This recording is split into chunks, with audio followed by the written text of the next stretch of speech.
உத்தரப்பிரதேசத்தின் ஹாப்பூர் மாவட்டத்தில் உள்ள மறுவாழ்வு மையத்தில் சிகிச்சை பெற்று வந்த சச்சின் என்ற இளைஞருக்கு கடுமையான வயிற்று வலி ஏற்பட்டதை அடுத்து மருத்துவமனையில் ஸ்கேன் செய்தபோது அவரது வயிற்றில் 29 கரண்டிகள், 19 டூத் பிரஷ்கள் மற்றும் 2 பேனாக்கள் இருப்பது கண்டு மருத்துவர்கள் அதிர்ச்சி அடைந்தனர். உடனடியாக அறுவை சிகிச்சை மூலம் அவை அகற்றப்பட்டன. மறுவாழ்வு மையத்தில் உணவு பற்றாக்குறையால் கோபத்தில் விழுங்கியதாக அவர் கூறியுள்ளார்.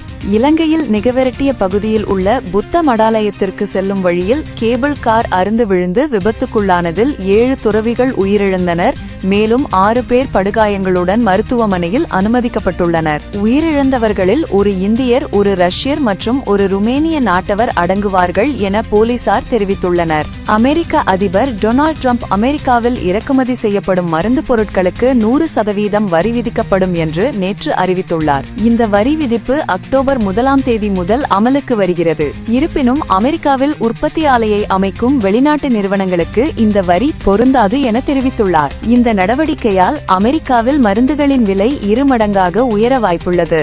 இஸ்ரேல் மீது ஹவுதி கிளர்ச்சியாளர்கள் நடத்திய ட்ரோன் தாக்குதலுக்கு பதிலடியாக இஸ்ரேல் ஏமன் தலைநகர் சனா மீது நேற்று அதிரடி விமான தாக்குதல் நடத்தியது. ஹவுதி கிளர்ச்சியாளர்களின் இருப்பிடங்களை குறிவைத்து நடத்தப்பட்ட இந்த தாக்குதலில் 8 பேர் உயிரிழந்ததாகவும் 140 பேர் காயமடைந்ததாகவும் தகவல்கள் தெரிவிக்கின்றன.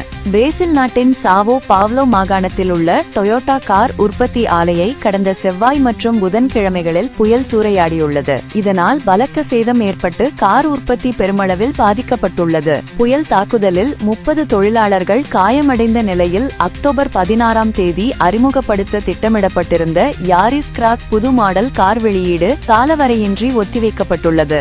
நன்றி. வீரஜ் பிரைம் டிவி உடன் இணைந்திருங்கள்.